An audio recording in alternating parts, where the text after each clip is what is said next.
So this is the first page of the application. There is a checklist here, but you don't have to regard anything on here because there's nothing really important. It's just for reference. So we're going to go ahead and scroll down to the first page that you actually start filling out. In this first section here, the most important thing, all you have to do is check mark that this is an IRA account application. The rest of the information will be included in the application. So we always start with section 1. When I walk people through this process, this is the basic information. It's pretty simple, self-explanatory. Your first name, last name, address. If you have a different mailing address, you can fill that in. Your phone number, best way to reach you. Mobile phone's important. We do leave voicemails when we try to reach you, so we want to be able to have as many ways to reach you in case we do need to get a hold of you. And then your primary email address, probably best to put the one that you check most often. Marital status is really important. We also need to know, this is required, what is your most recent occupation or your current occupation and title. That one is required. You cannot leave that section blank. So section 2, it's pretty basic as well. Would you like to receive your quarterly statements online? If you don't want them online, you want them physically mailed to you, there is an additional $10 annual fee. How is it you heard about NuView? We do like to know where our clients are coming from. Were you referred by someone specific? We want to know, if our marketing is working and if you attended a webinar or a client told you about us. So we do appreciate when you fill that section out. So section 3, this is the type of account you're opening. Is it traditional? Is it Roth? Is it SEP, simple? Or is it a beneficiary IRA? Did you inherit it from someone? And if it is beneficiary, who is the original IRA holder? If you don't know the differences or the type of IRA you're opening, it's probably best to speak with somebody on the business development team or calling your previous IRA custodian so you know what type of IRA it is you currently have, because you're probably going to be transferring it to the same type of IRA. Section 4 is your account funding. So are you making an annual contribution to the plan? And you can check mark multiple boxes here as well. Will you be transferring from an existing IRA? So transfers are IRA to IRA. A rollover contribution, this is an indirect rollover. It's very rare. Not many people do this. And then direct rollover contribution. That is when the money's coming from an employer-sponsored plan like a 401k or a 403b or a TSP account. That's when it's a direct rollover. Section 5, interested party designation, and we also call it an IPD. Is there anyone else that you want to give permission to be able to call NuView, ask any questions about your account? Now, they cannot make any decisions on your behalf. They also cannot sign any documents on your behalf or move any funds in or out of the account. They can only ask questions, and if you'd like them to have their own login to the client portal, select yes, and they'll get their own login information, or if you select no, you can always share your login information with them.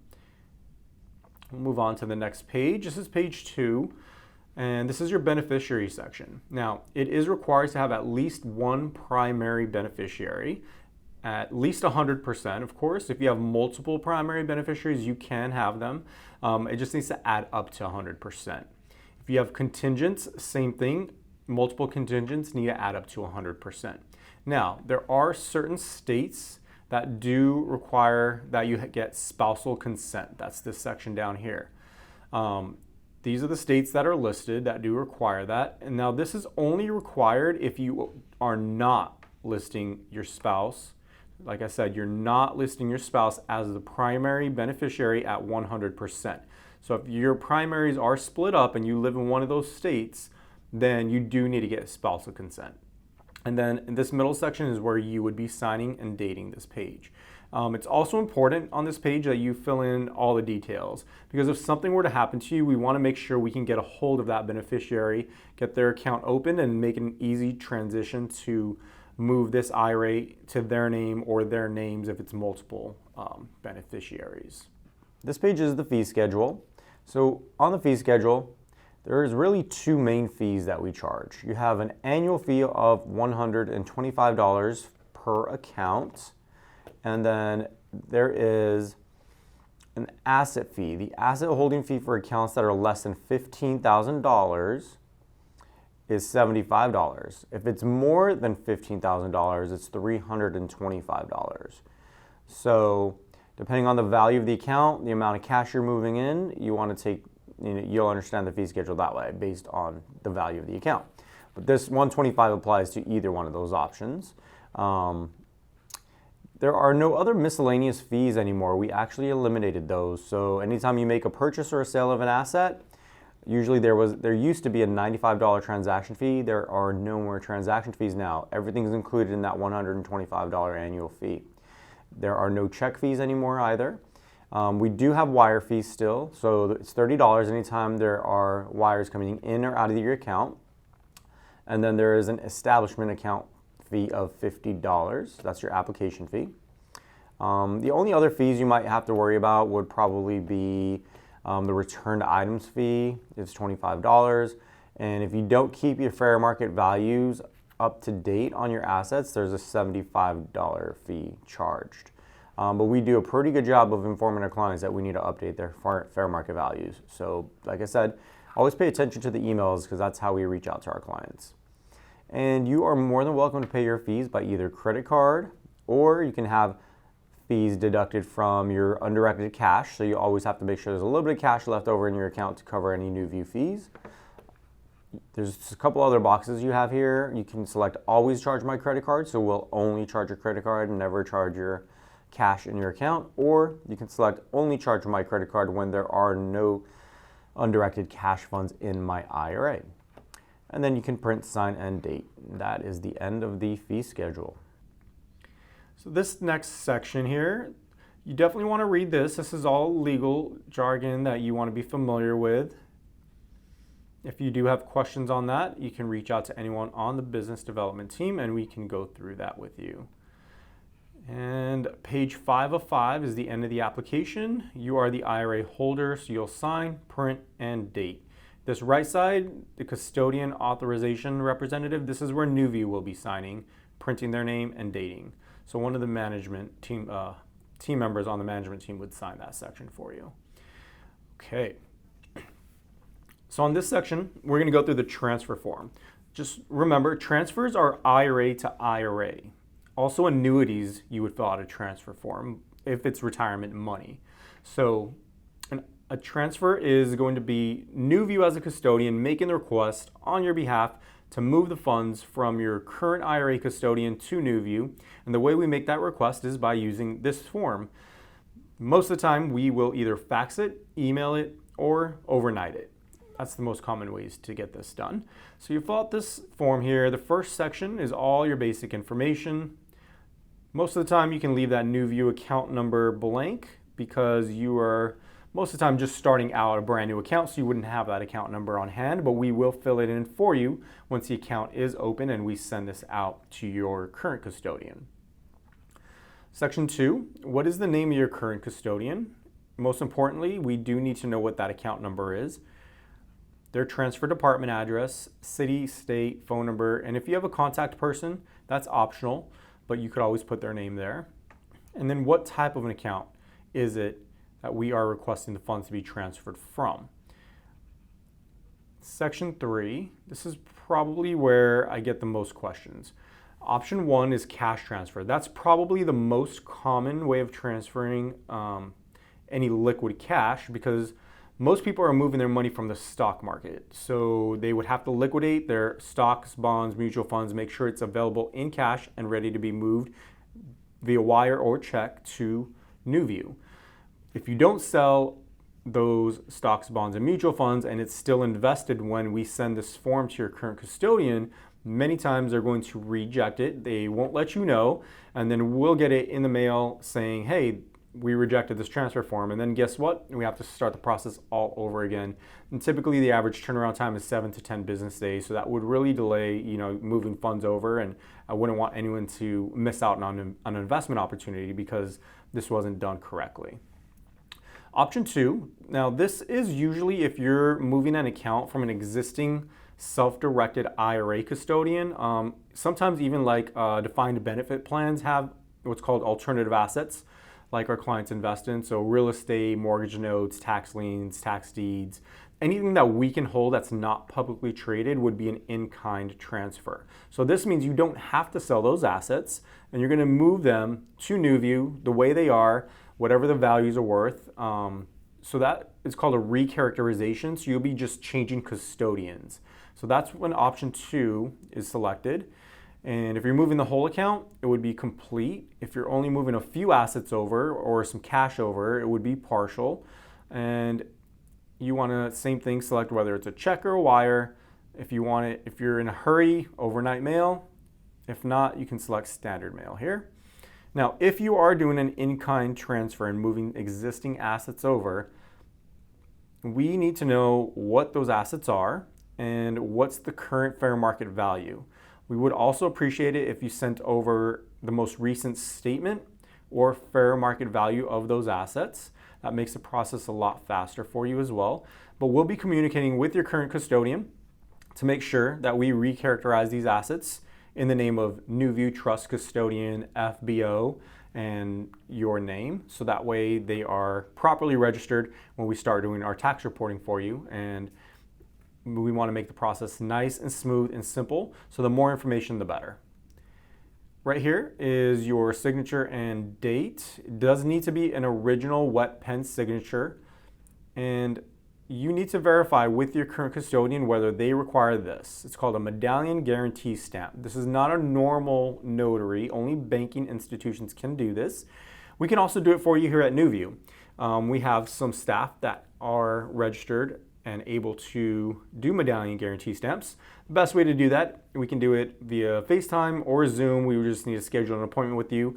Do not sign this if you do need a medallion stamp, because whoever's stamping it needs to witness the signature and your ID before you sign it. And then you would mail it to us because we will need the original, and then we'll go ahead and sign that for you and medallion stamp it once we receive it. So this is where NuView would sign down here as the acceptance of receiving custodian. So that's how the transfers work. All right, so we're moving on to the rollover, direct rollover certification form. So this form is used whenever you are moving money from an employer-sponsored plan, like a 401k, a 403b, 457, a TSP, a profit sharing plan. Anything that's not an IRA basically would probably be a direct rollover. So this first section is all your basic information. You can leave this NuView account number blank if you don't have an account already established.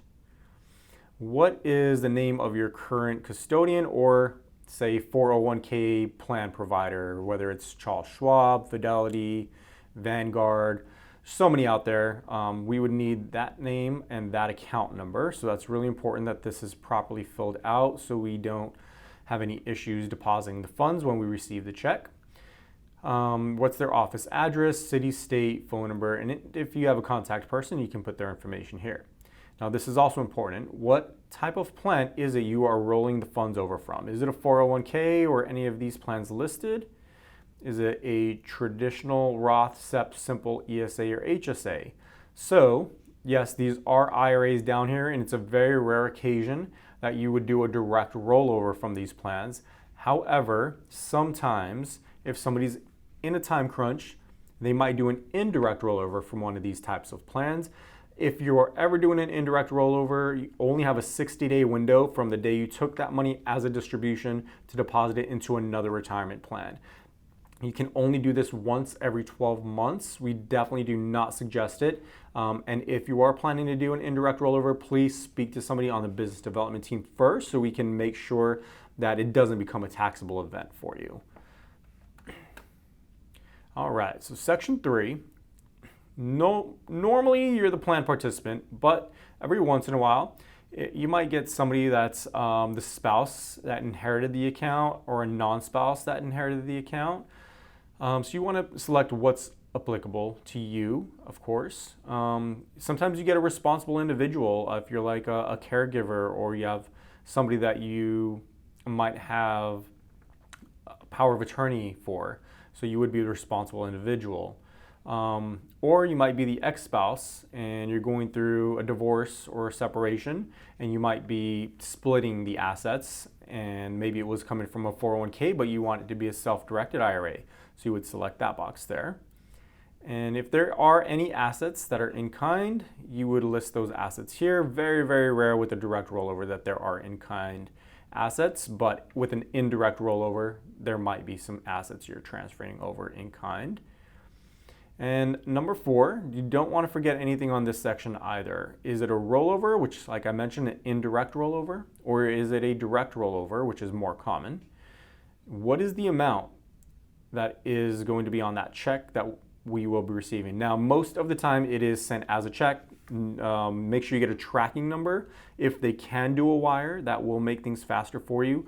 When we do receive the check, there is a 5-day hold before the funds are available, so take that in consideration if you are in a hurry to make an investment. So you always want to get these things done as soon as possible. The faster you do this, get the application to us completely filled out in good order, you can initiate that rollover. So the difference between a transfer and a rollover is the transfer, NuView makes that request on your behalf for the funds from your current custodian to be moved to NuView.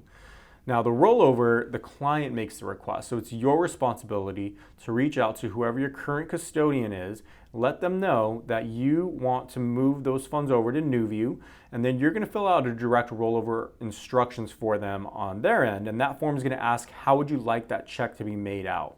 It's going to be made out to NuView Trust Custodian FBO, which is for benefit of, and then your name. Sometimes they do require that you have your account already opened and you have your NuView account number. So it's important for you to, before you initiate it, get that account number, have it ready, have the account opened, so that way they know when they're sending us the check, we have somewhere we can deposit it into.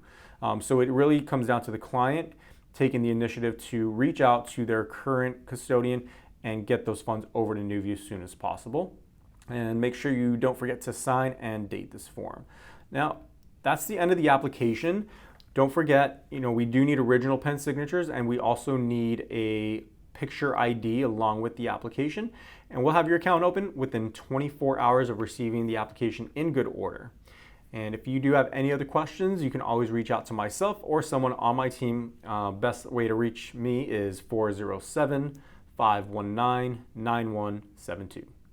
Thanks a lot for your time. I hope you enjoy the tutorial, and reach out to me anytime you like. Bye-bye.